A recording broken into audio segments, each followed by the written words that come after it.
You don't become the biggest franchise in Hollywood and entertainment without your fair share of criticism. Some of it very warranted, especially today. A lot of it not really, but hey, people are upset at different things. Recently, Florence Pugh, aka Black Widow herself, strikes back at a lot of the criticism tossed at the franchise.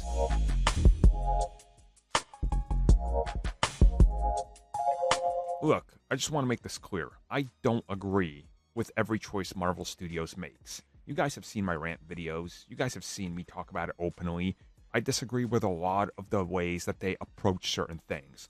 But I think there's a lot of hatred today that's really just not warranted, and it comes out of a pure place of like hatred or just people being vile.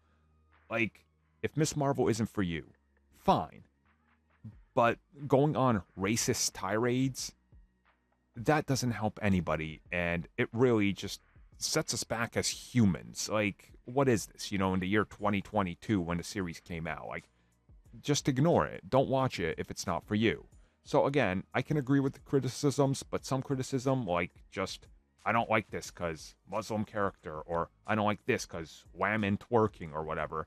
I think that's stupid. Okay, that's what I'm trying to say here.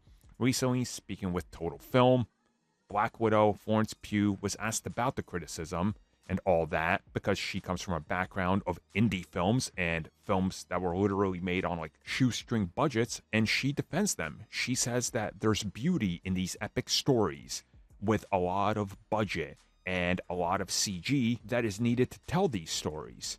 And she says, you look at films like Marvel, look at something like Dune. You can't do Dune without a lot of CG and things like that. And she says that there's a market and audience for these that obviously like them and they support them. And yeah, some of them aren't that good. Some of them have problems, but they're not all bad. And she wants to address this criticism by saying that maybe just not everything is for everybody, which, yeah. And she says, she's dabbled in the indie side, in the big side of things, and she says that they're equal because they are providing different opportunities, different outlets for different storytelling and actors, and they're different. And that's the point. Film can be different. And if you don't like something, you can find something else. And again, she brings up Dune, she brings up the upcoming Oppenheimer, and she brings up other films she was in. And she says that it's different bodies of work. So the criticism to her doesn't feel warranted because CG and overuse of CG in some instances is needed because that's the only way you can do it. So I agree there. I mean, what were they supposed to do? Go to the quantum realm? What?